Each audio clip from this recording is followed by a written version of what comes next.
se dio esta jornada, en este contexto, en la semana, ante el triunfo de la ultraderecha, y también pensando algo que todavía no nos terminamos de pensar qué pasa ahí, es la emergencia, más allá de la aparición, más allá de la discusión sobre las necesidades económicas, la crisis, etcétera, de un deseo de fascismo, ¿no? Me parece que tenemos que notar qué es ese deseo de fascismo y qué hace ese, quizás de mis compañeros que están de ese conversatorio no lo están viendo por ese lado, pero en todo caso, en ese contexto, ¿cómo contraponemos una idea de resistencias o una idea de luchas o una idea que también movilice algo del orden del deseo?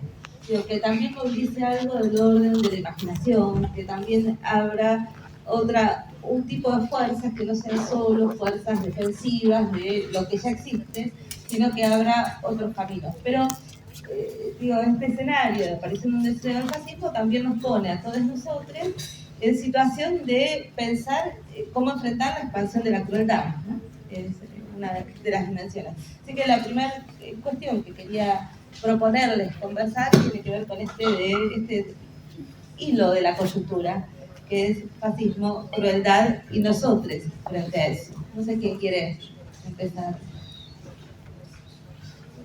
No sé nada. Alguna de las invitadas. ¿Alguna? A ver. Georgina, la compañera.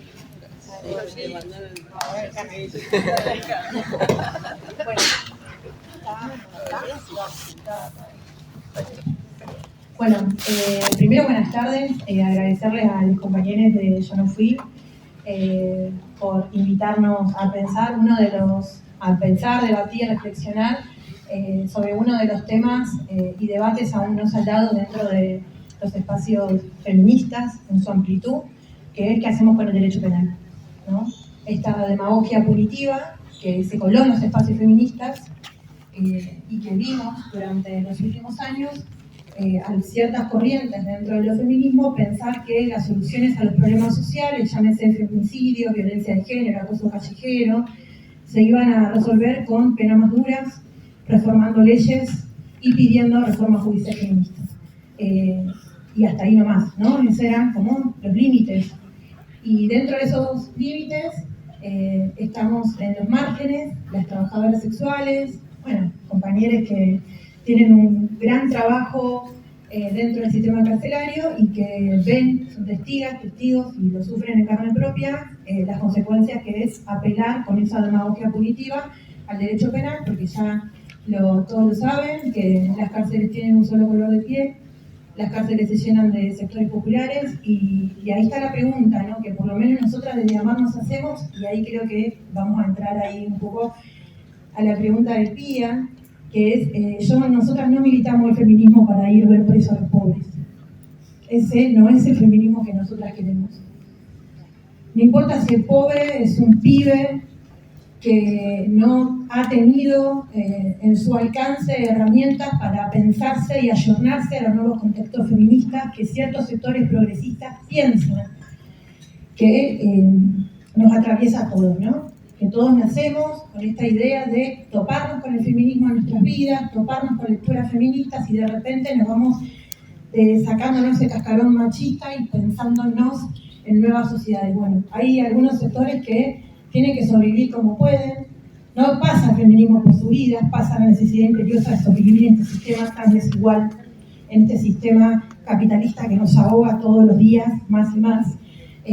Y ahí hay un punto que nosotras queremos resaltar, sobre todo como trabajadoras, que nosotras no creemos que el 50 y pico % que eligió a la ultraderecha sea fascista. No creemos en eso.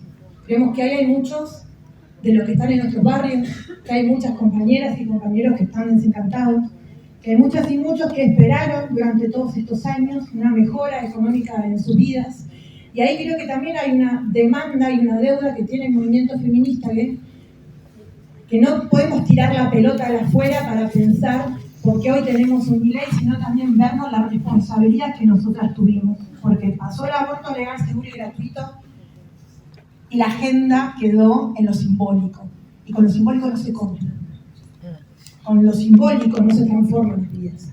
Entonces creo que ahí está el gran debate, que es qué feminismo queremos construir de acá en adelante. un feminismo progresista, burgués, blanco, que venga con lo simbólico. No, ya lo probamos a eso. Y nos trajo hasta acá. Entonces me parece que tenemos que profundizar las discusiones sin ser temerosas.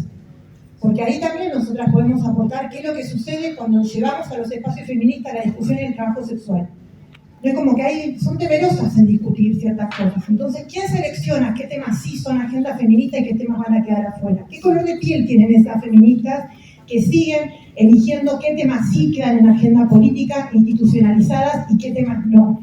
Entonces, se tienen que hacer cargo de quienes nos trajeron hasta acá y no seguir tirando la pelota de afuera, ¿no? Y construir este enemigo de que parece ser que de repente nuestra sociedad es fascista. No, nuestra sociedad es un pueblo que los pueblos no se equivocan.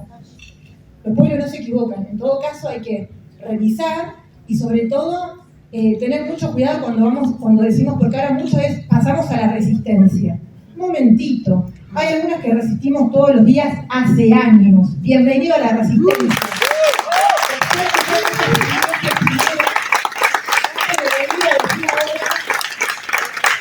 Que vamos a resistir.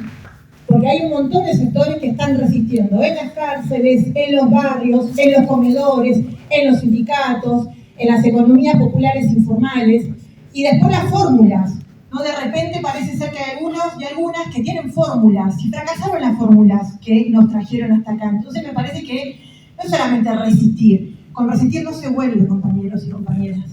Hay que hacer la autocrítica y hay que construir un proyecto mejor que vuelva a enamorar, que vuelvan nuevamente a traer a esos desencantados, esos desencantadas a este proyecto de país que propone un feminismo para todos y para todas, que propone un feminismo al 99% y sobre todo que propone no ser tibias.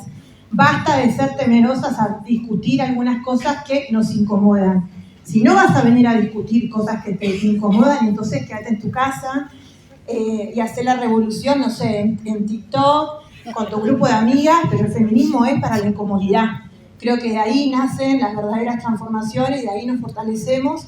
Entonces me parece que ese aporte. Hay que dejar de ser tibia, compañeras, hay que discutir, dejar de pensar que las transformaciones sociales pasan por el derecho penal, dejar de tener ese corazón hortiva de la demagogia punitiva, pensar que todo es cárcel, leyes, y sobre todo dejar de pensar que escribiéndole las leyes y modificando leyes a la justicia que tenemos vamos a hacer las grandes transformaciones sociales. Y después, bueno, un debate picante, porque a nosotros nos gusta siempre eso.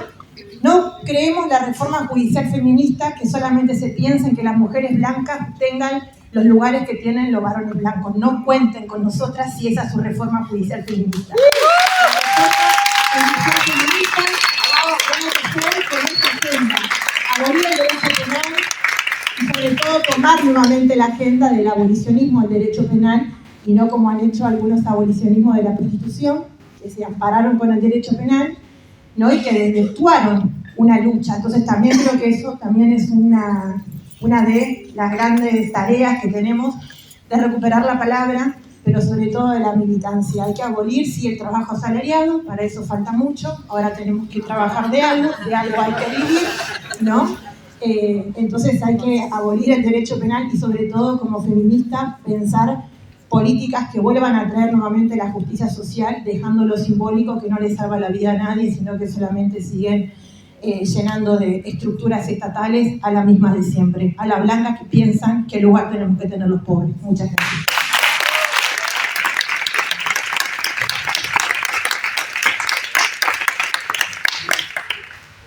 Mari nien futaleu fukuche nien futaleu fufucha, Mari compuche, Mari compula muenanay, Soraya maicoño inche, mapuche somota inche cupan feula mai puel wilima pumeu. Soy una mujer mapuche, vengo del pueblo Wilimapu, de lo que hoy se conoce como Patagonia, de un territorio que está siendo despojado, amedrentado, avasallado, criminalizado, asesinado desde hace más de 130 años. Y si bien es un montón, no es tanto. Y en esto de cómo vemos la aparición del deseo del fascismo, el pueblo mapuche no lo ve hoy. El deseo del fascismo para el pueblo mapuche lo viene padeciendo hace más de 130 años. somos esa carne de cañón, somos esos cuerpos, cuerpas como también se dice, que molestan en los territorios. Quizás no molestamos en las grandes ciudades, estamos en el campo, estamos en espacios territoriales amplios, pero a los empresarios, sobre todo a los empresarios que después son los que ponen a los políticos en su lugar, a los medios hegemónicos en su lugar, los que bancan a los servicios represivos, resultamos ser una gran piedra en el zapato. Entonces, lamentablemente, somos ese deseo. Nos hemos convertido hace más de 130 años en ese deseo y no es algo nuevo para nosotros y nosotras como pueblo. Siempre estamos en estas discusiones aquí cuando vengo a Buenos Aires. Me parece muy hermoso, hermoso en la potencia, hermoso en la valentía, estos planteos como el que acabo de escuchar, sobre todo teniendo en cuenta que como mujer y como mapuche, morocha, pobre, también nos atraviesan las mismas situaciones que plantea acá la compañera, en donde los feminismos blancos siempre terminan como dejando de lado nuestras necesidades reales como gente. Y si toman nuestros conflictos es porque de alguna manera están en agenda. Si no, no somos visibles. Si no, no existimos. Y eso es lo que venimos viendo y sintiendo y se viene visibilizando estos últimos 5 años a partir de determinados hechos que pusieron al pueblo mapuche en agenda. Pero pusieron al pueblo mapuche en agenda desde el lugar del pueblo mapuche conflictivo, del pueblo mapuche delincuente, del pueblo mapuche vándalo, del pueblo mapuche que antes éramos analfabetos, bárbaros, borrachos, ordinarios, civilizados. Ahora somos todo eso, pero además también somos terroristas. Entonces, nos resulta bastante difícil entrar en estas conversaciones cuando además de profundizar el tono humano, además de profundizar la necesidad de igualarnos en el sentido de la empatía y de la solidaridad entre nosotros y nosotras como pueblo, hay algo que en estos espacios casi siempre se olvida, quizás por el cemento, quizás por los edificios, quizás por el asfalto, que es por lo cual nosotros como pueblo luchamos y por lo cual nos sostenemos, que es la tierra. Y cuando decimos la tierra no es desde un lugar de ambición especulativa, económica, inmobiliaria. Decimos la tierra porque allí es donde nosotros tenemos la salud, donde nosotros tenemos el equilibrio, donde nosotros tenemos la posibilidad de ser mapuche, como todo pueblo originario preexistente al Estado argentino. Entonces, también es parte de un debate que, como plantea acá la compañera, a nosotras y a nosotros como pueblo tampoco se da. Y si se da, se toma muy por encima y lamentablemente también atendiendo a lo que se ha escrito sobre nosotros, a los académicos. Nunca tenemos la posibilidad de ser nosotros y nosotras las que podamos hablar por nosotros y nosotras y nuestras necesidades. Y la realidad es que hoy estamos como estamos, mapuche y no mapuche, mapuches y argentinos, por el avasallamiento, por la especulación, porque la tierra está en manos de algunos pocos, haciéndole creer a las personas que viviendo en una casa ya con eso deberían conformarse y agradecer que tienen techo y que tienen trabajo. Y creemos que eso es mucho más, que la vida es mucho más que tener techo y trabajo. La vida también es para nosotros como pueblo tener la posibilidad de una práctica espiritual. Y la práctica espiritual se da en los territorios. Y se da siempre y cuando tengamos los territorios en situación de equilibrio. Entonces, además de lo que la compañera plantea, de lo cual yo también me hago eco y valoro, también creo que hay que sumarle la necesidad de empezar a entender que sin la tierra no somos nada, aunque vivan en un edificio o en una calle con cemento o en una ciudad. Y ese es el mayor problema que estamos teniendo los seres humanos, y es ahí a donde vienen. Y no solamente este nuevo gobierno fascista, sino todos los anteriores también. Porque nosotros como pueblo hace más de 130 años que venimos pasando los mismos padecimientos. Hoy, quería empezar con esto y no lo pude hacer, lo voy a hacer ahora. Fachato Mai, Cayuchipan Turrupuy, Langui Tañi Lamuen, Rafael Nahuel.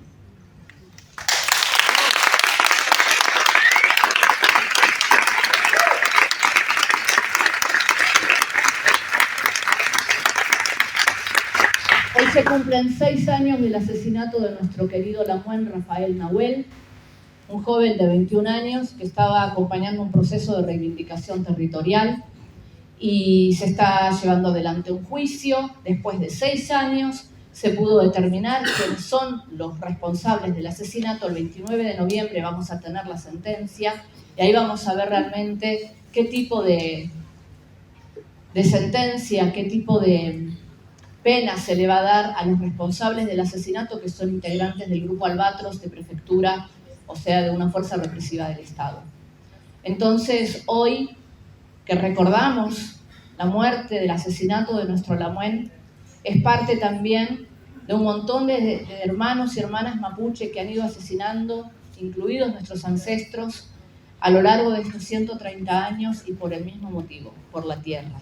Si no tenemos la tierra, nada de cualquiera de todos los derechos de los que venimos acá a hablar, nada se puede cumplir, ni cambiar, ni avanzar. Y es algo que yo lamento un montón, porque lamentablemente no se toma conciencia de que en realidad nos están hacinando, porque se están quedando con los espacios territoriales más importantes a lo largo y a lo ancho del país. Nos están dejando sin el agua y nos están cada vez enfermando más y más. Y eso es algo que lamentablemente no atendemos, porque al final terminamos peleándonos entre los feminismos blancos, entre si alguien tiene la posta o no tiene la posta, y así es que estamos como estamos, porque al final vamos conformando pequeños bandos, creyendo que somos los únicos que tenemos la verdad, y ellos siguen avanzando. Por ahora, esto para decir.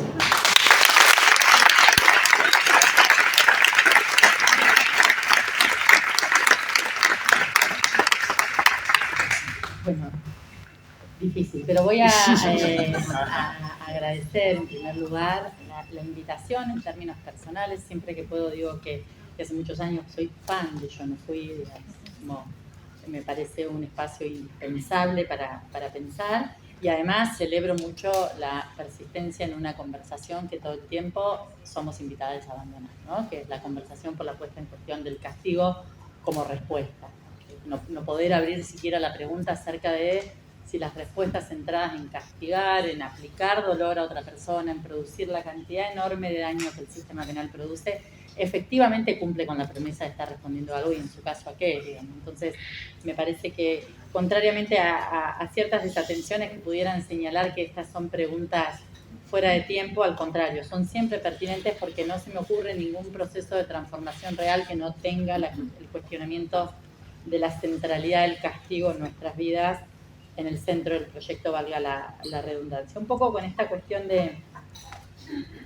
Bueno, estoy revolviendo mis propias palabras mientras leo en función de las intervenciones de las compañeras, digamos, como tratando de establecer una conversación, pero en esta cuestión del deseo de fascismo y cómo enfrentar la crueldad, me parece que, aunque sea los 130 años que marcó Soraya, sin ninguna duda, pero si no tenemos siquiera ahora la posibilidad de ir tan atrás, por lo que fuera, solo en nuestra contemporaneidad más inmediata, urbana, con todas las limitaciones que tiene, que Soraya sabiamente nos invitaba a romper, no hay proceso de retracción de derechos sin sistema penal. No hay posibilidad alguna de llevar adelante un proceso de hambre, de empobrecimiento, de reducción de la calidad de vida de las personas, sin un aparato de justicia que convalide cada una de esas cosas. Así fue durante la última dictadura clero-cívico-militar. El Poder Judicial es el único que siguió funcionando como si nada pasara. La Facultad de Derecho fue el único lugar donde se seguía enseñando que las cárceles serían sanas y limpias mientras el país estaba, digamos, bueno, como todos sabemos, ¿no?, saturado de centros clandestinos de detención. Y así fue en los 90, el proceso de desguaciamiento del Estado, el proceso de alineación con Estados Unidos.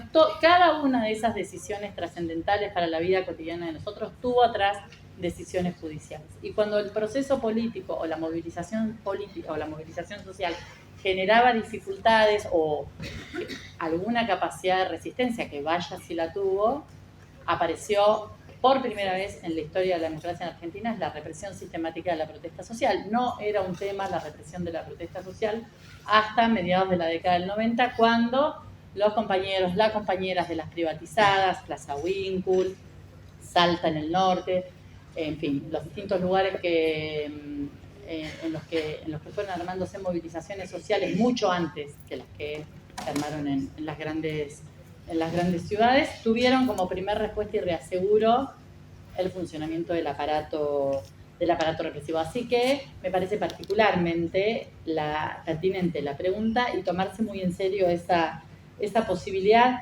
como lo voy a decir con una metáfora un poco infantil, ¿no? Pero porque nosotros, por lo menos desde los espacios en que yo he estado, la hemos usado mucho, esta resistencia a hablar del tema, a poner en cuestión la centralidad de la cárcel. Bueno, nos invitarán a hablar de otras cosas, habrá que encontrar la forma de en algún momento de la conversación sacar también el problema porque no se trata de la cárcel, sino se trata de cómo estamos resolviendo nuestros conflictos, si efectivamente somos sociedades que están resolviendo sus conflictos o si somos sociedades que los estamos suspendiendo y estamos reafirmando cada vez que apostamos al sistema penal por el orden jerárquico en el que vivimos, de género, racial, de clase, el que quieran. Pero en definitiva, ese es el funcionamiento que nosotros aseguramos cada vez que nuestra fe se va por la canaleta del punitivismo. Y quería retomar algo de lo que decía, dos cosas, ¿no?, que están para mí muy emparentadas entre lo que decían Georgina y Soraya, ¿no?, la magnitud, para decirlo con elegancia, de la consigna reforma judicial feminista, que yo recuerdo haber escrito algo que enojó a mucha gente cuando dije que a mí me parecía que era tan sensato como proponer un capitalismo feminista, ¿no?, en términos de qué es lo que esa agenda estaba trayendo. Algo señalaba Georgina cuando hablaba de la ruptura de estos techos de cristal, para que las blancas universitarias, que tenemos alguna inserción institucional, porque también hay que poder empezar a hablar de racismo en primera persona y cada uno ocupando el lugar que le toca y haciéndose cargo, porque si todos de repente estamos como corriendo el reconocimiento del propio privilegio, resulta que acá no hay cuestiones. Pero lo más grave para mí de la agenda de reforma judicial feminista, que es un poco un viento de cola de lo que, bueno, algunas cosas pudimos construir, pero no voy a referirme a ellas ahora, es que solo tenemos voz en tanto víctimas. No solo en tanto blancas profesionales, sino en tanto víctimas. Les invito a que repasen toda la agenda de reforma judicial feminista y no hay una sola reivindicación en tanto trabajadoras, en tanto personas que, de hecho, está bien separada la agenda de cuidado de la agenda de justicia. Es bastante curioso que en nuestra narrativa de la justicia el cuidado no ocupe ningún lugar importante, ¿no? Entonces, para poder ser incluidas en el debate público, tenemos que poder acreditar nuestra condición de víctimas. Y esa exigencia es muy costosa y muchas compañeras, muchos compañeros, aun cuando son ostensiblemente victimizadas como Soraya, como las compañeras trabajadoras sexuales, no son leídas como tales por la agenda liberal de reformas judiciales. La otra cuestión que queda completamente fuera, y es donde yo encuentro la conexión entre esta crítica que hacía Georgina y lo que Soraya plantea respecto a esta historicidad de 130 años, es si en algo seguimos siendo coloniales, es en nuestra forma de resolución de los conflictos. Las estructuras judiciales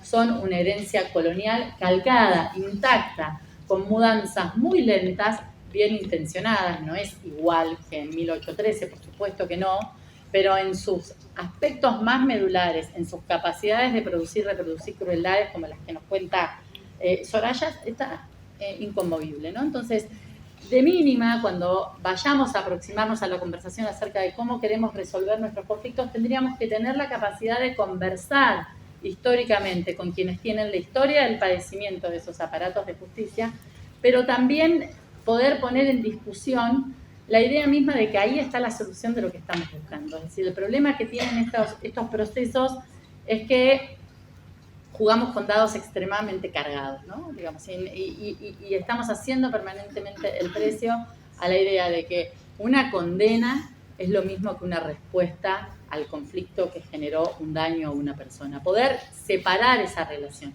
Por supuesto que ojalá los juicios, como el juicio de Rafael Nahuel, establezcan las condenas que hoy el Estado reconoce para todas las personas. Es decir, no es un problema nuestro ocuparnos hoy de la agenda del punitivismo adentro del juicio, a las puertas de la sentencia. Pero sí que no sea solo eso, ¿no? Creo que me parece que una buena práctica de transición y de ensayo es empezar a ver cómo sacamos la cuestión de las responsabilidades individuales de estos dos prefectos, que sin duda la tienen, pero que funcionan al mismo tiempo como un mecanismo de desresponsabilización del resto de los problemas que hay, del resto de los responsables y de todos nosotros como sociedad, porque la cárcel nos queda lejísimos. Entonces, además de impedirnos reclamar cosas más complejas que tienen que ver con nuestra capacidad, sobre todo los feminismos, ¿no? De marcar la complejidad de los asuntos para luego conformarnos con el castigo a una sola persona, bueno, también la posibilidad de hacernos cargo en primera persona de que aquello que con mucha lucha han conseguido algunos es muy poco, que ese castigo es lo que han podido conseguir, pero que tenemos que poder habilitar formas de responsabilidad más serias. ¿Es muy largo?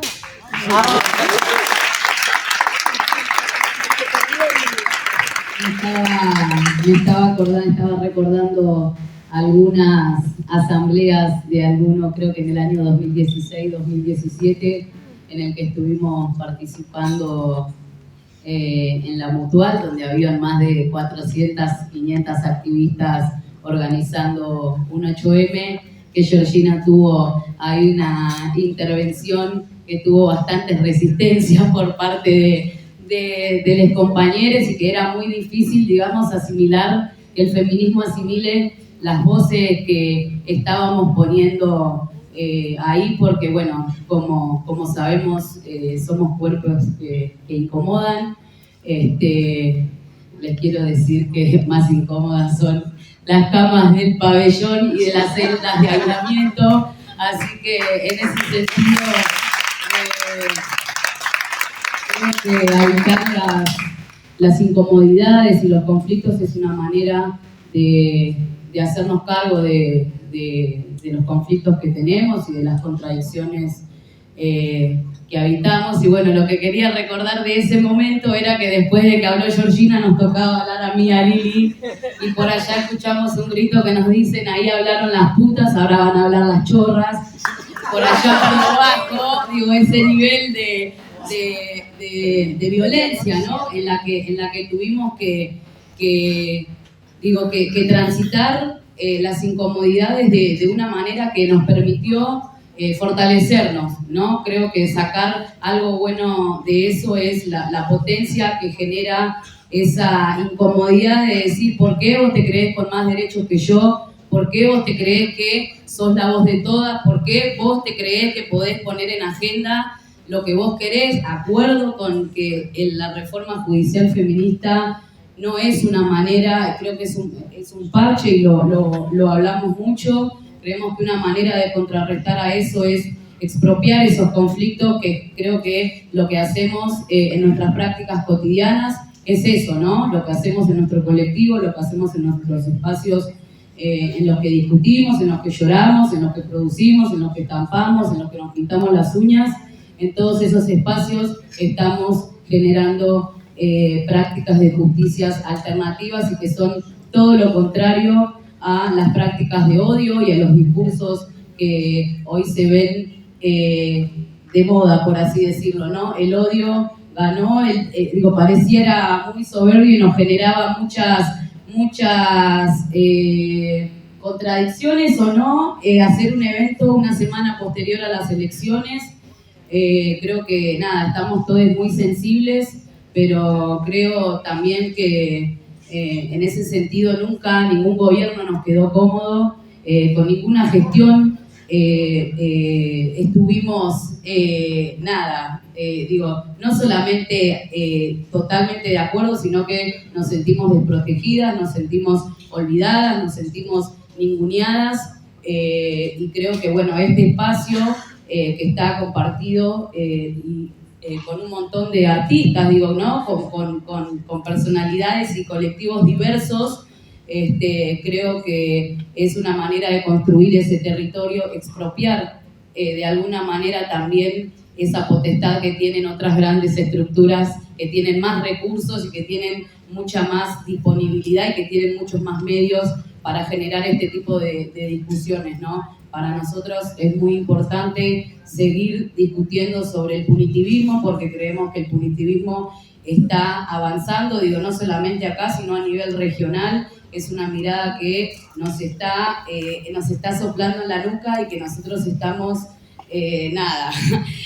digo, siempre estamos en crisis, pero en este momento la verdad que lo que nos queda por delante es un montón y justamente lo que sabemos que nos va a pasar es que justamente en estos momentos la demanda hacia lo colectivo es algo que también tiene algo que se nutre a partir de ese conflicto y hace que, el colectivo ya tiene 21 años de trayectoria. Ayer mirábamos videos y estuvimos en una actividad que la verdad fue muy emotiva para nosotros y me pareció un delirio estar festejando en medio de todo el caos, pero a la vez creo que también nos lo merecemos y bueno, nada, eso.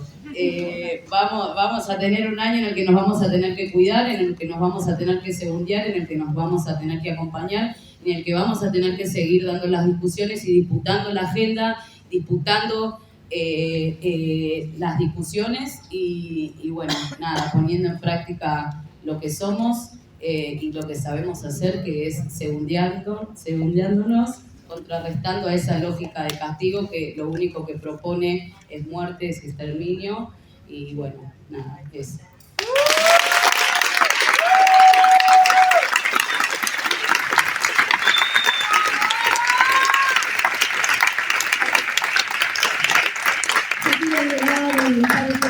Incómodas. Primero, lloras a mucha honra. Porque una cosa que a mí siempre me molesta y sé que lo comparto con los compañeros. En cada lugar que hemos ido a hablar sobre nuestras trayectorias, se ve nuestra trayectoria como un error. Se habla de errores que nos llevaron a la cárcel. No, son circunstancias de la vida, señoras, señores. Circunstancias de la vida de las que muchas no nos arrepentimos y seguramente lo volveríamos a hacer, o quizás no, quién sabe.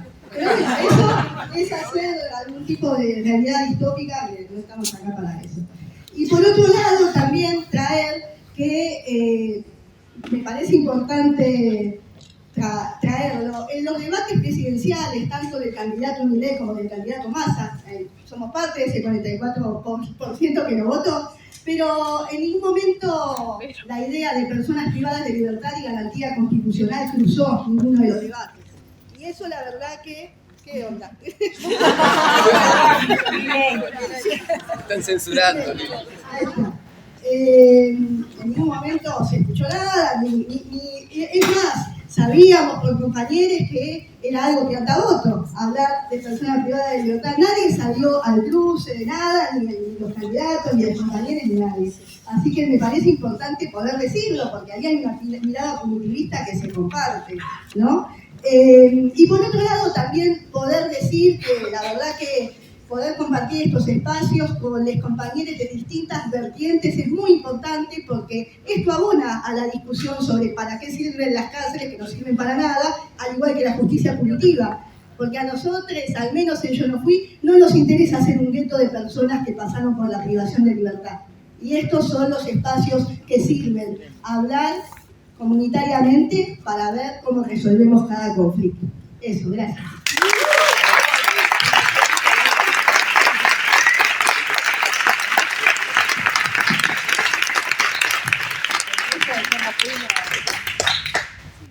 El resto de Yo No Fui no dice nada por ahora. No hace falta. No, me parece que aparecieron, quería señalar para seguir, volver a otra ronda de conversación, algunas palabras, ¿no? Que aparecieron. Apareció la palabra expropiación, varias veces, de distintos modos. expropiación de las tierras, expropiación de los mundos de vida, expropiación de las palabras, expropiación de las luchas, expropiación de la voz, ¿no? Soraya dijo, hay otras voces que sustituyen a esta voz, ¿no? Y es un tema que también en Georgina está siempre muy presente. Entonces, esa es una dimensión que quería que la tengamos acá, porque para abrir una pregunta o una cuestión, que es cómo nos apropiamos. ¿No? Que somos objeto de expropiación, que nuestros mundos de vida son objeto de ataque y expropiación, nuestros trabajos, nuestros esfuerzos, nuestros tiempos, nuestras tierras son objeto de expropiación. Pero también eso abre la pregunta de esas estrategias colectivas de apropiación, ¿no? Y de apropiación también de lo más difícil que es apropiarse, que es de las posibilidades de resolver conflictos, de las posibilidades de imaginar formas de resolución de los conflictos y también formas de reparación que no nos conviertan en rehenes del sistema penal o de la lógica punitiva, ¿no? Me parece que ahí es la pregunta, y cuando les escuchaba pensaba que esta otra ronda tenía que tener la pregunta por qué podemos imaginar, ¿no? ¿Qué alternativas pueden aparecer? Pensando que esas alternativas pueden ser solo balbuceos, pueden ser solo un modo de decir, por ahí podemos decir, señalar algo, rozar algo de lo que pase, aunque no sepamos de qué modo finalmente se realizará. También porque me parece que todo el esfuerzo de estas jornadas es, me gustó, y le lo dijo, reconozcamos, hagamos pasar el racismo también por quienes no somos cuerpos marcados por el racismo, o que en las marcas no aparecen porque estamos del lado blanco. Pero también diría, hagamos pasar por nosotros mismos la pregunta por el punitivismo, ¿no? Porque también en nuestras experiencias no dejan de ser en algún momento, en alguna dimensión, tener ese costado punitivista de pensar que algo del orden del castigo puede resolver las situaciones de conflicto, las situaciones del daño o las heridas, ¿no? Bueno, entonces quería un poco volver a abrir la ronda con estas cuestiones, ¿no? Cómo nos apropiamos y cómo nos apropiamos también desde esa dificultad enorme de transitar por nuestra propia contradicción, ¿no? Por nuestro propio dilema. No sé, ahora quién tiene ganas de empezar. Yo puedo empezar, porque si no se me va a ir. No, lo de la contradicción yo creo que tiene una carga especial para los feminismos, ¿no? Porque la verdad es que nosotros administramos contradicciones constantemente en distintos órdenes de la vida, pero hay algo en orden a la moralidad, a la sexualidad, que nos pone en un lugar donde la conversación sobre algo que no sea el castigo, uso un plural retórico, no me siento parada en ese lugar, pero bueno, tampoco debo estar parada, ¿no? Pero, en ese sentido. Pero, digo, me parece que ahí es donde, porque en general, en muchísimos órdenes nosotros tenemos conductas contradictorias, con nuestros propios principios, con nuestros propios deseos, con los compromisos que asumimos públicamente. Y ahí hay una carga que yo creo que es importante pensar para poder correrse de ese lugar, para poder salirnos, porque es una especie de mandato asumido un poco raro, pero bueno, tiene una explicación quizás un poco larga para ahora, pero retomando la pregunta de cómo nos apropiamos, que estaba un poquito antes de esta, quería citar a Christie, que es una abolicionista, que las compañeras han estado compartiendo algunos textos y demás, tiene una noción que es hermosa, ¿no? Que es la noción de audiencia. Y él dice, nosotros tenemos, porque murió Christie, pero todos sus libros están en español, están liberados, los van a encontrar. Él decía, bueno, el modelo de sociedad que uno no podría querer es el que soporta una mujer maltratada en su casa, que es el modelo del silencio. O es el que soportan los niños golpeados que no tienen a quién decirle. Y entonces él decía, lo que nosotros tenemos que tener, la diferencia pasa por si somos sociedades que construyen o no construyen audiencia, en el sentido de escuchar a aquel que está padeciendo y escuchar de manera atenta. Yo he llamado muchas veces escucha no porque no con originalidad, pero digo, escucha conducente, es decir, escuchar y tratar de activar en el sentido que aquel está pidiendo y no tratar de ajustar su demanda a lo que un sistema preestablecido puede ofrecer. Es decir, poder decir, no, eso sería en otra ventanilla. No, digamos, es poder tomar esta idea de audiencia en el sentido de tomarse muy en serio el tiempo para escuchar. Me parece que en eso hay una de las posibilidades de intervenir con formas reparatorias o con formas de justicia alternativa que tengan la capacidad de ser apropiadas como formas de justicia, porque lo que hay también es una especie de señalamiento a aquellas personas que renuncian al castigo, un señalamiento de no estás tan comprometido con tu daño o no es tan cierto. Porque si de verdad esto hubiera pasado, y eso con las víctimas de delitos sexuales pasa un montón, si de verdad hubiera pasado, no estarías aceptando una reparación económica, porque ¿quién soportaría dinero? ¿Quién? Todos nosotros, mientras vivamos en el capitalismo. Digo, como en muchos otros órdenes de la vida, en cosas que son tan o más dañinas que una agresión de esas características. O quién podría de repente no querer seguir con el asunto, decir, hasta acá llegué, no me importa, no lo veo más, me mudé de lugar, o quién podría exigir un pedido de disculpas. En fin, en la medida en que yo genere audiencia, van a aparecer, porque la pregunta constante por la respuesta alternativa es una trampa, porque los canales, las formas, las instituciones que tenemos no dan audiencia, no están preparadas para que la propuesta alternativa se produzca. Y lo que me parece sí importante en estas transiciones es, porque soy abogada y soy muy conservadora, el problema, no sé, pero el problema de la romantización de la alternativa. Perdón, el problema de la romantización de la... No se escucha. Está apagado. ¿Tenemos otro? Están todos haciendo así. Hola. Con razón, me sentía convincente, no se escuchaba. Estaba en esto de también el problema de la romantización, porque de alguna manera, como en cualquier mundo ordenado jerárquicamente, poder optar por respuestas alternativas también es una forma de privilegio en ciertas circunstancias, ¿no? Es decir, hay una frase en el mundo de la filosofía del derecho que dice, bueno, el Olimpo de los derechos es un lugar del que te podés querer tirar cuando ya estás arriba.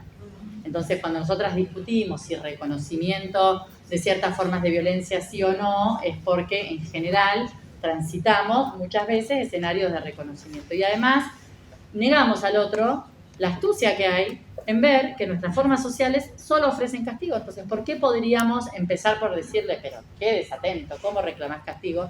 En lugar de intentar comprender esa demanda y en todo caso trabajarla para ver si efectivamente eso que aparece como respuesta es lo que alguien está buscando o somos capaces de producir audiencia. Ahora, en las formas alternativas también hay mucha autotutela y hay mucho abuso de poder. Hay que poder decir esto también. A esto me refiero con las formas de romantización, ¿no? También son formas de justicia alternativa los linchamientos de pibes que roban por la calle.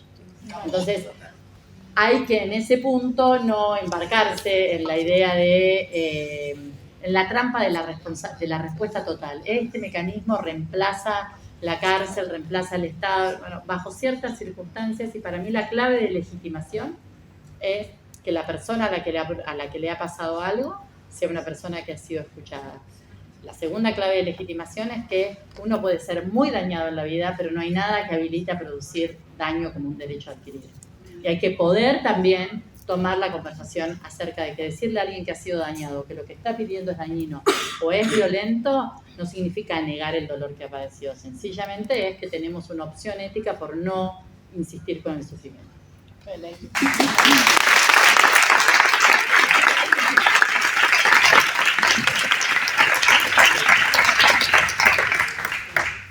En mi caso es inevitable que todo lo que se conversa y se pregunta y se está aquí deliberando, yo inevitablemente lo traslado a lo que vivimos como pueblo y a lo que venimos viviendo como pueblo desde hace más de 130 años, y que cómo habilitar esa escucha cuando a nosotros como pueblo siempre nos han animalizado. Siempre somos menos que animales. Desde el principio, desde que empezaron a hablar de nosotros en los libros de guerra de Argentina, en los libros de historia, nosotros somos astutos como zorros, somos fieras carniceras, animales indomables, bueno, todas comparaciones que están vinculadas a la animalización de nosotros como seres humanos, que eso de alguna manera se va instalando en el inconsciente colectivo de la gente blanca y que después, cuando hay situaciones de represión, de humillación, de cárcel, de amedrentamiento, de asesinato, es como que pareciera que a la gente no le va a pasar nada, porque total son casi animales.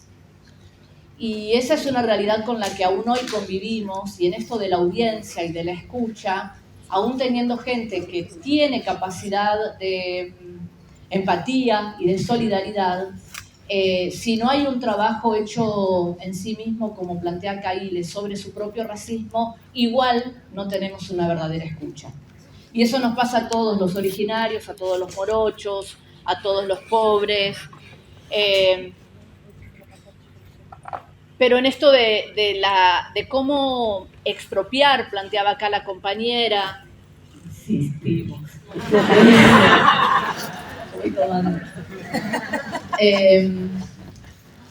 Hace 2 semanas atrás hubo un juicio por usurpación en el Lof Nahuelpan, un territorio que tiene más de 130 años, que levanta ceremonia, que se juntan más de 500 personas en ceremonia, una ceremonia muy antigua, a los que los acusan de usurpadores de su propio territorio. Y nuestro Lamuen, un hombre mapuche, en esto de expropiar estos espacios que no son nuestros, todo lo contrario, están hechos en contra nuestro, porque lo que nosotros también vivimos y hacemos carne y sabemos es que todos los derechos están hechos en contra nuestro.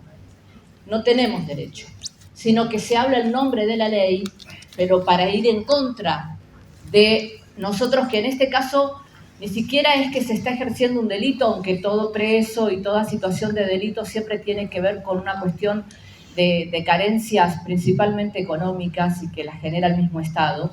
Pero fuera de todo eso, a nosotros se nos trata de delincuentes por el solo hecho de vivir en nuestros territorios y que ya hay empresarios que están queriendo avanzar sobre ellos. Entonces, nuestro Lamuen, en el marco de una audiencia en donde quien manda es el juez blanco, heterosexual, junto con los abogados y toda la gente que nos acusa, en donde yo participé en la última audiencia, todos los acusadores pueden entrar a la audiencia, a la gente mapuche nos dejan afuera, nuestros Lamuen solos en la audiencia sin ningún tipo de contención. Y uno de ellos empieza saludando en Mapuzungún, como hice recién, y que pude sentir en algunos cuerpos cierta incomodidad. ¿Qué? Ahora me voy a recurrir en Mapuzungún, ¿de qué se trata esto? No tengo traductora. Entonces imagínense lo que fue para el juez. Acá el juez soy yo y entiendo que ustedes entienden el castellano, así que me hablan en castellano. Ese es el tratamiento que tenemos nosotros en situaciones de audiencias, sino en este caso la audiencia de la escucha, sino audiencias judiciales, que son espacios a los que lamentablemente cada vez nos toca asistir más y cada vez nos toca aprender más, y donde lamentablemente también lo que vemos es que todos los derechos están hechos en nuestra contra, aún los consagrados en la Constitución a favor de los pueblos originarios. Entonces, ¿cómo nos apropiamos de esos espacios aún sabiendo que llevamos las de perder? Y bueno, son nuestros pequeños actos de rebeldía. Me estás acusando de terrorista, de usurpador por ser mapuche, entonces escúchame y mírame en lo que soy. Y si no, ¿a quién estás culpando? ¿A quién estás acusando?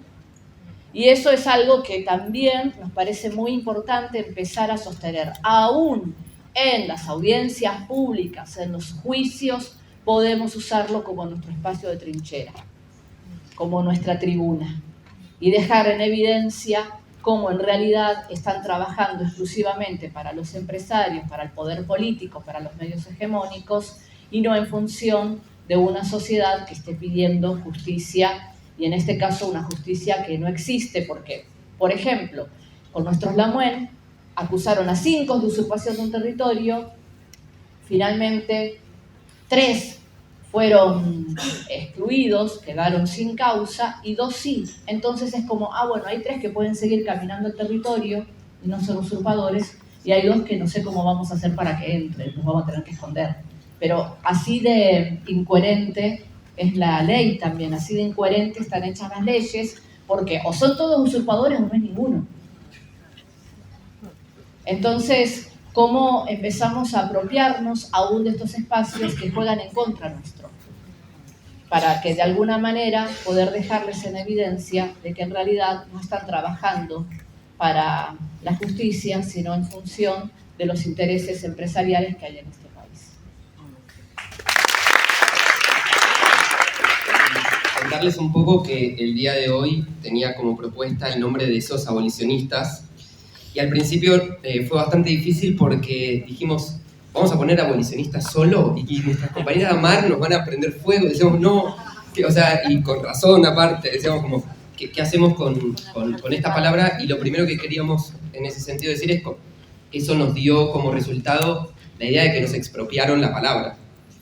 Entonces, digamos, como colectivo empezamos a hablar de abolicionismo penal y en un momento dijimos, bueno, pero pongámosle deseo de abolicionismo penal y que quede ahí. Y después dijimos, no, pero si la cárcel no es solamente el deseo que tiene el colectivo, digamos, sino qué otros aboliciones queremos provocar. Sobre todo, varias cosas. Primero, lo de la autocrítica, me parece que pensaba recién que ganó Milei y ya no es o sea, ya ahora nos tenemos que cuidar de lo que viene. ¿Dónde queda la autocrítica en ese espacio? Y en ese sentido, recuperar una experiencia del colectivo que fue la toma de Guernica, por ejemplo. Nosotros estuvimos segundeando ahí en la toma de Guernica. Guernica fue desalojado muy violentamente. Y en ese mismo momento que se estaba desalojando Guernica, se estaba presentando el plan de infraestructura penitenciario más grande de la historia de nuestro país, con 10 cárceles nuevas, con más de 12.000 plazas nuevas. Entonces, retomando algo que escuché ahí en las redes sociales, como ver que se queme el Banco Central es un problema y que se queme las casas de Guernica no.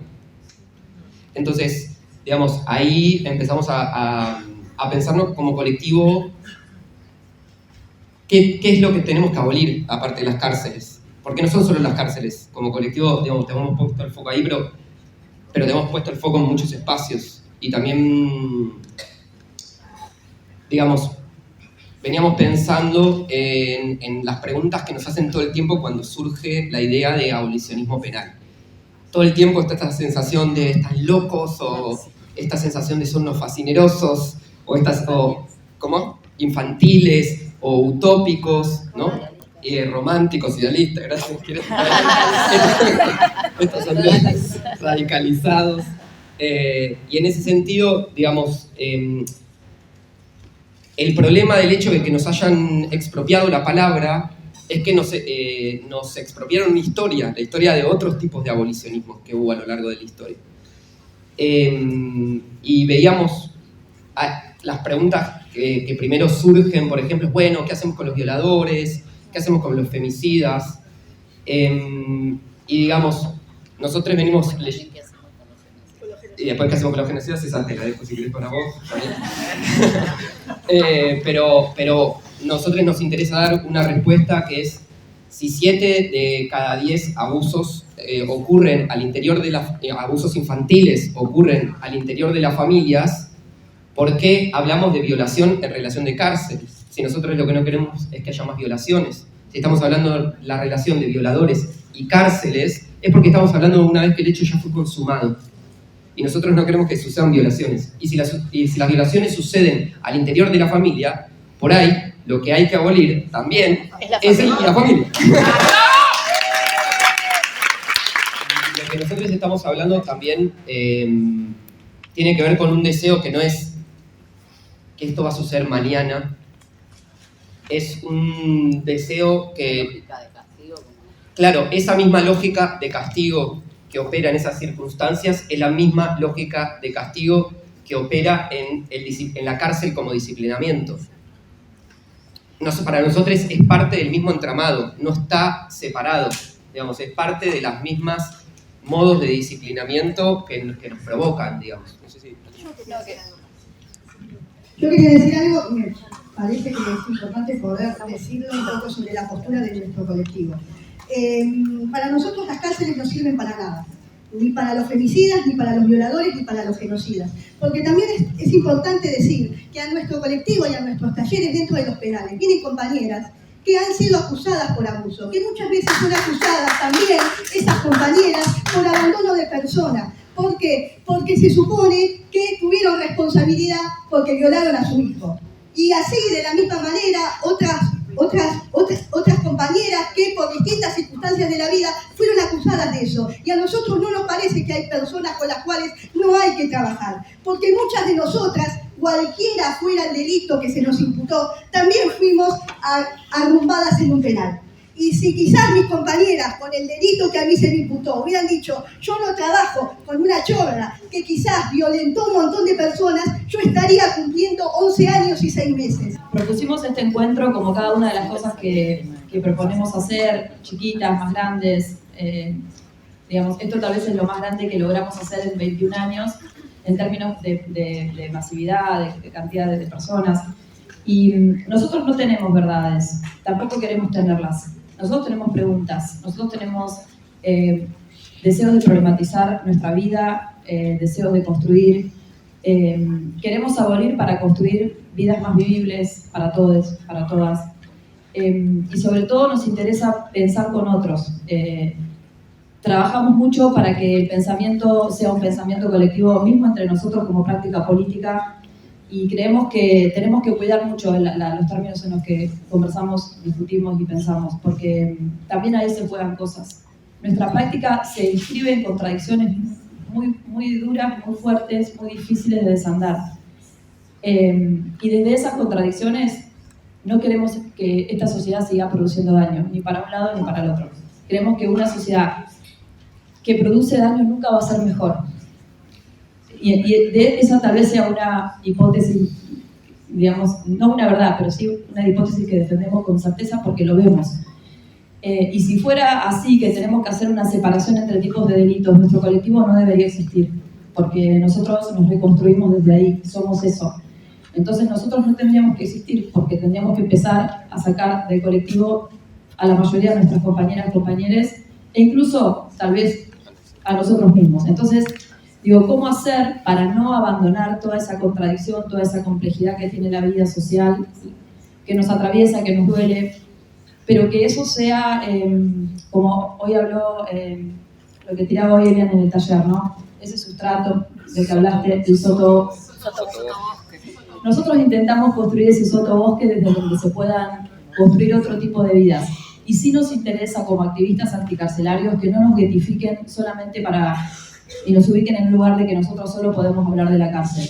Nosotros queremos transformar la vida y nosotros sobre todo lo que hacemos es trabajar constantemente para ser reconocidos como sujetos de transformación social. Una persona que estuvo en la cárcel, que pasó por esa circunstancia, puede ser es un sujeto, una sujeta de transformación social. Es alguien que puede cambiar la vida, la realidad, que puede escribir poesía, que puede componer una canción, que puede crear una editorial y que puede dar una discusión política. Entonces, digo esto porque es un tema incómodo, nosotros lo sabemos, y aún así decidimos hacer esta movida y nos la bancamos, pero cuidemos la tonalidad de los intercambios. Vamos. Gracias.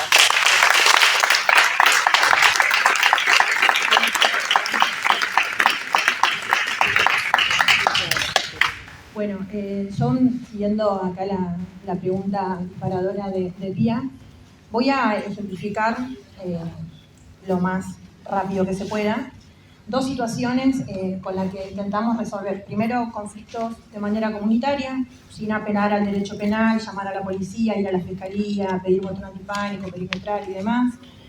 Y después la otra sí, digamos, ya cuando hay una compañera que está siendo criminalizada, cuáles son las estrategias comunitarias que ponemos a disposición de la compañera y cuál es el acompañamiento que llevamos adelante desde AMAR. Las mediciones comunitarias tienen que ver cómo las trabajadoras sexuales resolvemos conflictos que se dan en el territorio, que tiene que ver con conflictos de organización del trabajo, siendo que el trabajo sexual está criminalizado y siendo también que a la vez no está reconocido. Entonces no hay ninguna ventanilla del Estado, como puede tener cualquier trabajador o trabajadora registrado, que pueda ir a hacer un reclamo y recibir por parte del Estado, de alguna institución, un tipo de acompañamiento, asistencia o reparación. ¿Cuáles son los conflictos que aparecen en el territorio? En el territorio tienen que ver con el espacio público.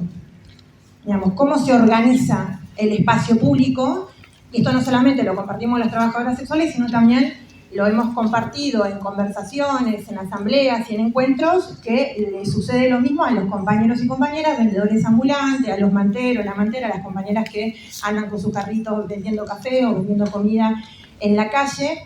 Digamos, cómo se organiza el trabajo informal. Porque hay un imaginario que, bueno, es sin patrón, listo, vos vas para hacer una esquina, seguramente viene la coima policial, pero ese es el imaginario, pero después no está ahí. Hay como un borramiento hacia las estrategias de supervivencia que crean los sujetos políticos, en este caso las trabajadoras sexuales.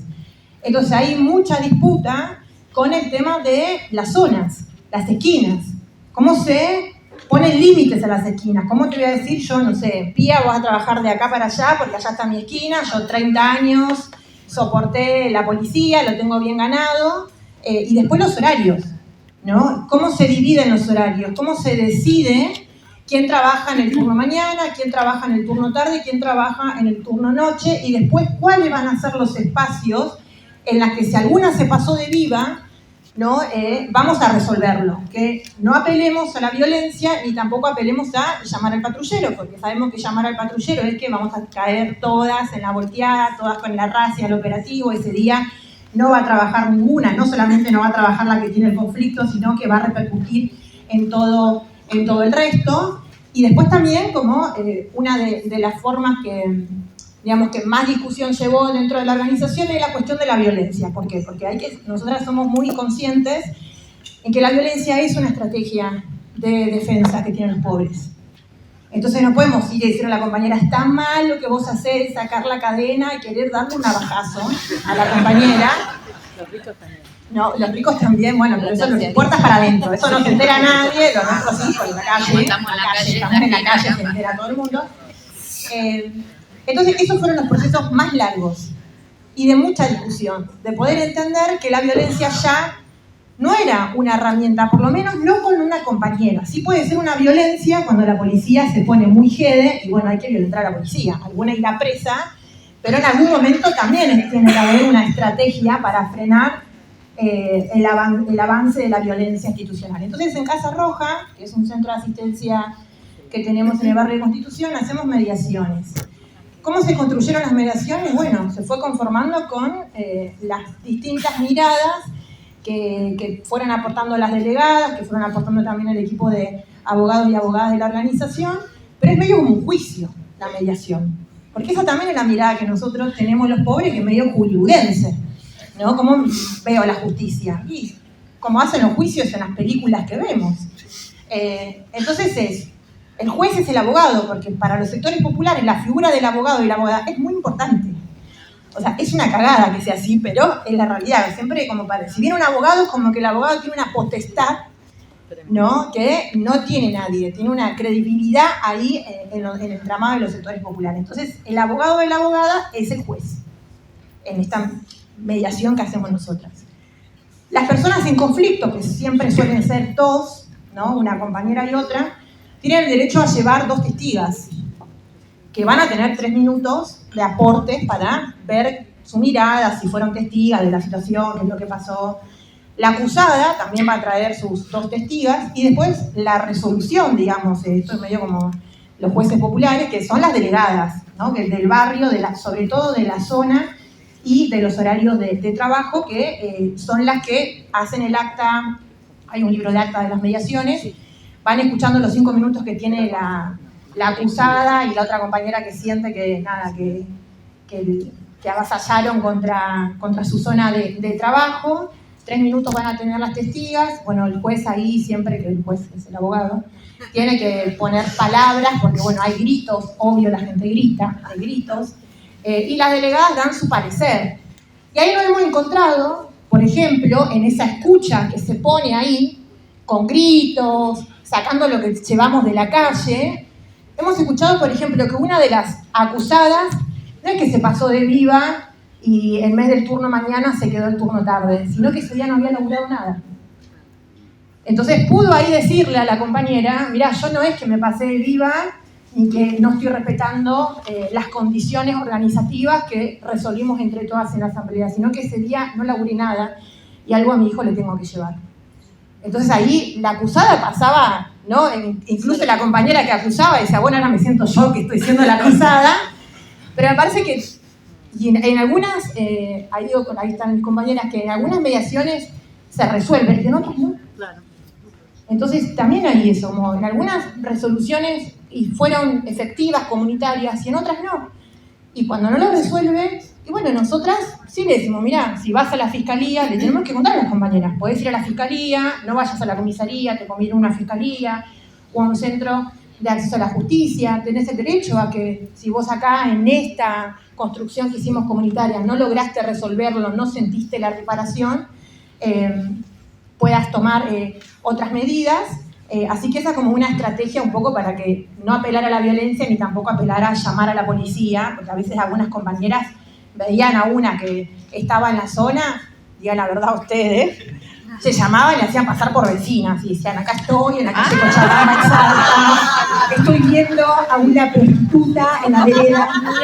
O sea, estrategias del enemigo, muy rápido aprendieron, se hacían las buenas vecinas de repente y venía el patrullero. ¿Pero qué pasaba con eso? No laburaba nadie. O sea, esta de hacerse pasar por la buena vecina, veía como la otra iba contra la pared, pero después ponían consigna en toda la cuadra y no laburaba nadie. O sea, esa cosa efectiva, de buena fe que quisieron hacer, no le sirvió a nadie. Entonces, eso es algo que construimos en la organización. Y después lo otro, y para esto para cerrar, es la expropiación un poco dentro del Poder Judicial y con los operadores judiciales, que bueno, que ahí lo que vemos que nos da mucha bronca es cómo tienen lecturas de las estrategias de supervivencia que tienen los pobres y la distancia que tienen, porque hay una distancia que es la clase. Entonces, había una compañera que trabajó durante muchos años en el barrio de Constitución, cansada de vivir constantemente con racia, se mudó a La Plata. Se mudó a La Plata, un inquilinato, en el inquilinato a las pocas semanas que se mudó hubo un allanamiento por la ley de drogas. Otro tema que desde los feminismos no quieren tocar, que es las drogas y las ventas de estupefacientes, mal llamado narcomenudeo de algunos progres que ponen el narcomenudeo, que para nosotras son ni más ni menos que estrategias de supervivencia. Eso es un tema que no se toca, pero el RAI más alto de los delitos por drogas, hay mujeres y travestis, trans, migrantes que son detenidas. Así que ley de drogas, allanamiento en el inquilinato, la llevan presa a la compañera, como llevaron presa a un montón de gente. Las evidencias, ¿no? Las evidencias. Nosotros nos reíamos por la foto que mostraban las evidencias, pelucas, evidencias. Cortinas, las compañeras trans, muchas cortinas eran las evidencias del narcomenudeo. Preservativos, que el mismo Estado, desde el Ministerio de Salud, nos entrega de manera gratuita los preservativos, pero aparte puesto así. O sea, era como un montón. Juguetes sexuales, había porongas ahí arriba, decíamos, ¿qué señor? Y después bolsitas que eran los menos, ¿no? Bolsitas que supuestamente era droga, bueno, esto para otro debate. Pero también dejen de ser hipócritas. Porque mucho goce para drogarse los chetos, pero cuando un negro y una negra quieren hacer lo mismo, hacen. Así que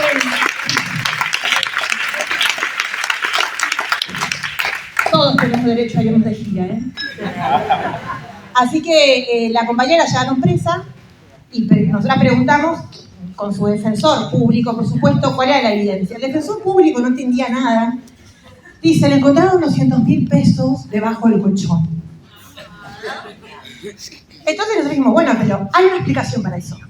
O sea, para todo hay una explicación. Lo que pasa es que depende a quién convocás para que la explique.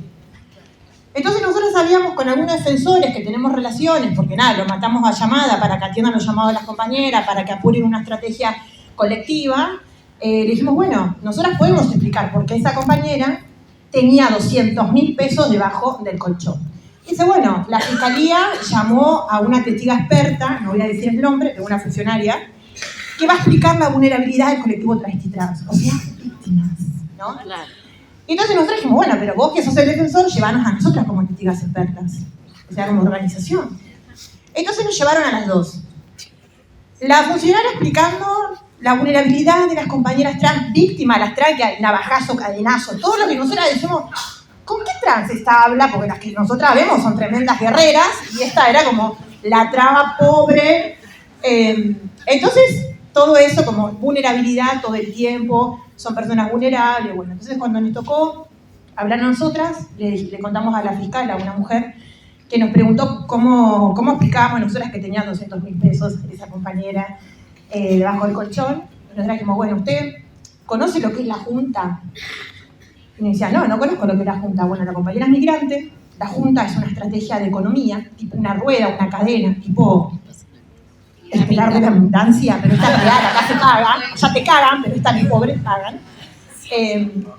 Entonces le explicábamos que esa compañera tenía manera de demostrar con WhatsApp, con mensajes y con testigos de otras compañeras que son parte de esa misma junta, que había tenido la suerte, la mala suerte, de haber sido sorteada ella con el número que tiene de la junta en la que eran parte otras 10 compañeras. Entonces nos muestra un cuaderno de otra persona que también había sido detenida, que era la que organizaba la junta, un cuaderno que tenía nombres, ¿no? Nombres Yajaira, nombres exóticos.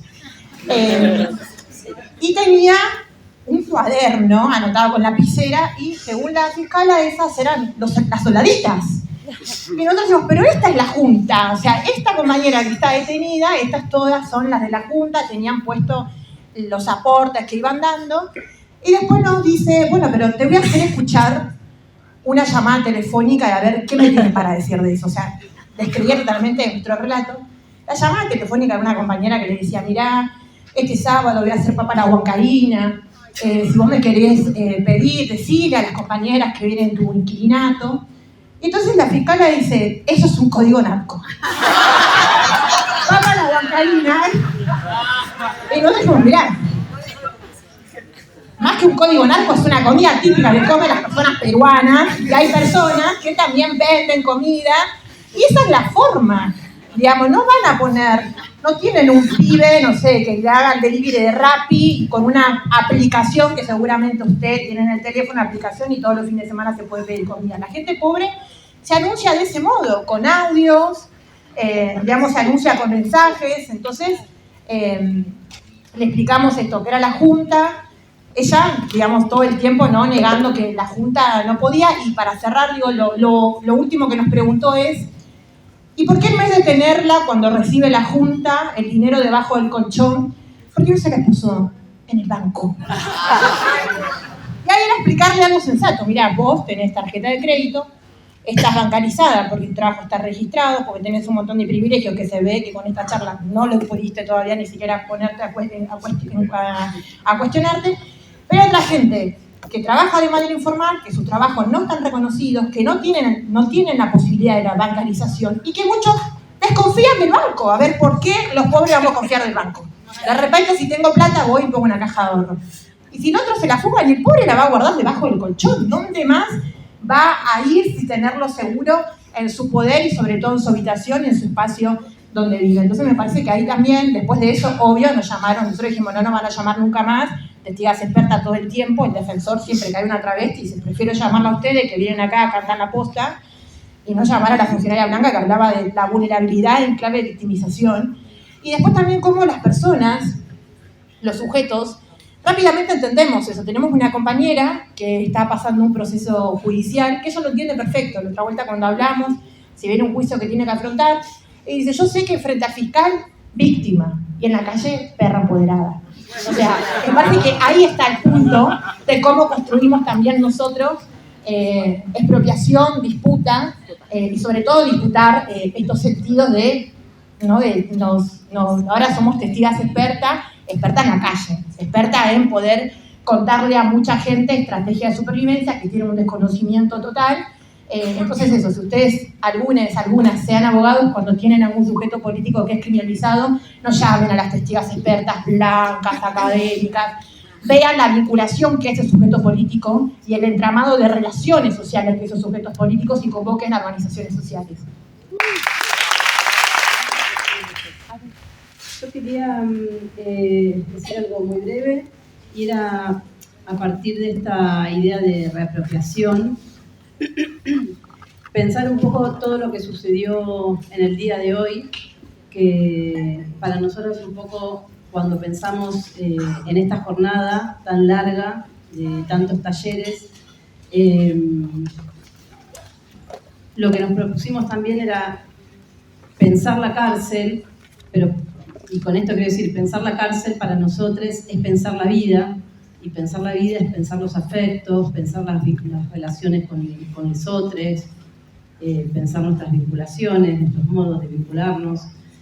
Y algo que siempre nos propusimos desde el colectivo era no cerrarnos en discusiones de las que solo habláramos con nosotros mismos, ¿no? O con colectivos que solamente están vinculados a la cárcel, sino poder abrir esa discusión a esos colectivos, pero también a otros espacios de la sociedad, porque la cárcel es un problema de todos.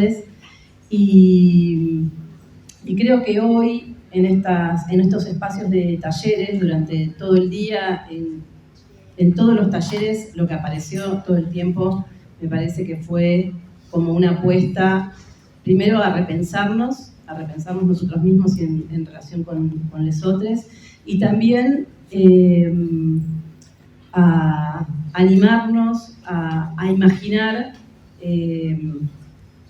porque salieron propuestas de invenciones de palabras, para definirnos en nuestros vínculos de cómo nos habíamos sentido en un ejercicio, aparecían palabras inventadas, palabras nuevas, que me parece que un poco tiene que ver con esto, ¿no? La propuesta es, bueno, tenemos que poder imaginar otras formas de resolver los conflictos, y eso es poder imaginar también cómo nos vinculamos con otros, qué otras maneras podemos aprender y practicar, y también experimentar. O sea, nosotros siempre decimos, no tenemos recetas, no tenemos certezas, lo que tenemos son un montón de preguntas, y sí, quizás la única certeza de que tenemos que empezar a imaginar, a probar y a intentar transformar la vida y la forma de vincularnos,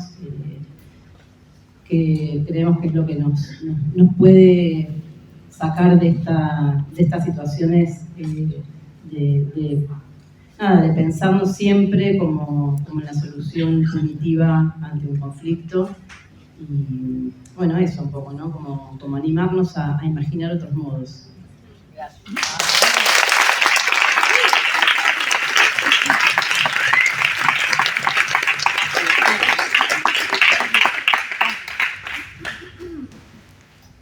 Quería decir algo un poco que tiene que ver con quienes hemos pasado por la privación de libertad, en sus experiencias también, pero bueno, quiero hablar específicamente de eso, puntual, porque bueno, es la experiencia que conozco. Sabemos lo que es cambiar de opinión al visualizar a un otro con empatía. Muchos de nosotros que hemos pasado por la privación de libertad hemos estado en pabellones, en unidades, con compañeros que han tenido otro tipo de carátula, y me hago cargo, les he tirado agua caliente, les he cortado la cara, y la vida me ha enseñado que gracias a un colectivo, ¿no?, que me ha afectado personalmente en poder visualizar a un otro como un igual, que no era lo que a mí me pasaba, y digo que no era lo que a mí me pasaba incluso antes del penal. Quienes han leído mis poemas y han leído lo que yo escribo se dan cuenta que a mí realmente las relaciones con otros, y lo digo así como suena, me chupaba un huevo. Entonces, y seguramente, y se lo digo a mucha gente con la que trabajo, he trabajado en el sector privado, he trabajado en el Estado, y les he sido sincera con que si nos hubiéramos conocido, la forma que nos hubiéramos conocido es, si eran ellos o yo, era yo, y seguramente me hubieran terminado muy mal ellos, porque yo estaba preparado para todo, más allá de las situaciones por las que fui condenada. Uno a veces no es condenado por todo lo que hizo. Entonces, me parece importante decirlo.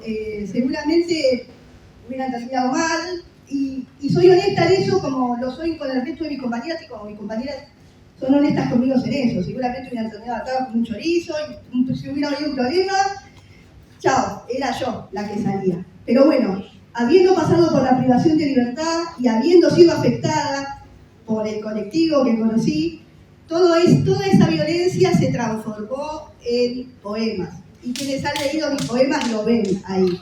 Y un poco por eso me parece importante poder trabajar con las personas, porque yo ahora que soy docente de ese taller, vamos con Eva cada semana al Complejo 4, nos encontramos con multitud de compañeras con experiencias diversas.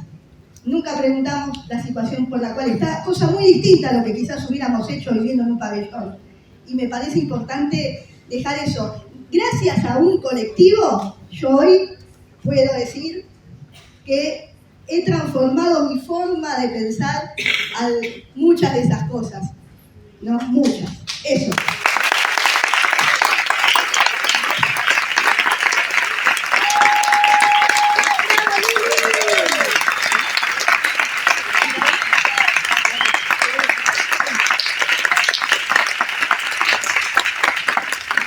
Bueno, yo quiero agradecer especialmente la posibilidad que me han dado de poder compartir un ratito, aunque sea, de nuestras vivencias como pueblo.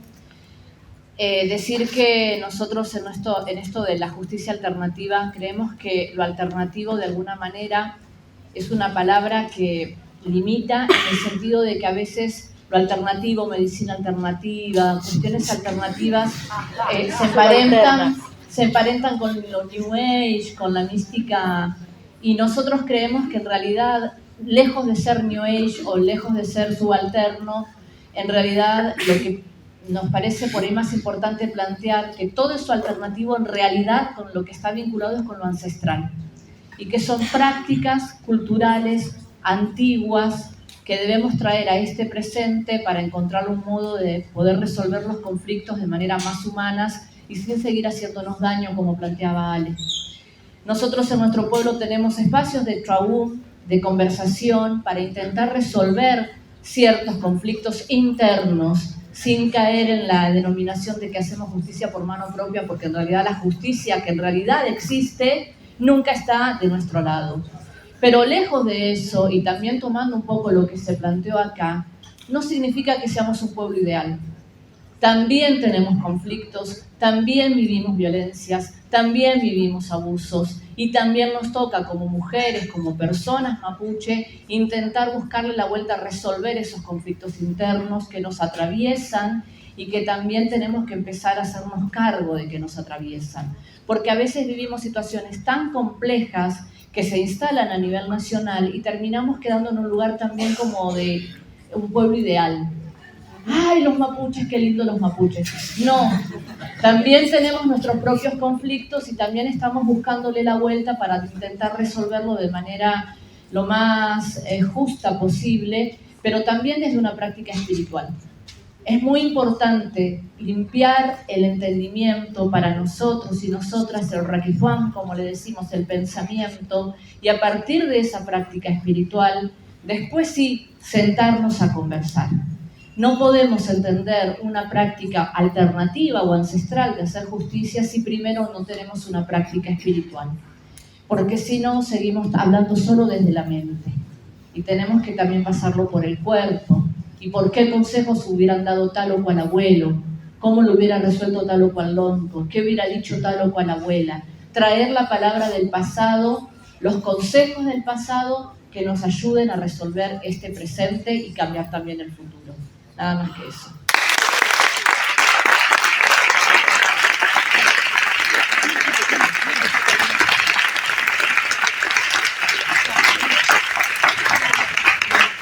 Yo solo quería decir algo, bueno, nada, estoy como muy contenta de ser, por ejemplo, la única abogada. Y digo, cité a Cristi antes. Cristi decía que uno de los grandes disparates que había era que la conversación sobre el castigo fue una conversación de la que solo participaban abogados. Y esta es una conversación para artistas, para trabajadores, para intelectuales, porque no es la conversación sobre tal o cual regla, sino con cómo nos vamos a relacionar. Así que quería poner muy en valor el esfuerzo que ustedes han hecho por generar una conversación que amplifique, que no sectorice. Creo que la captura jurídica es parte del problema, porque lejos de haber podido tomar por asalto revolucionariamente el Poder Judicial, se nos ha judicializado la vida.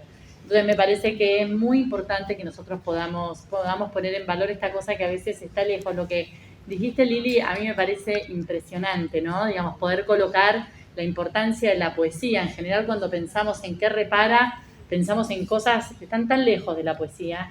Y quería solo compartirles un libro que leía un ratito antes de venir acá, porque siempre un poquito ñoña, alguna cosita para leer.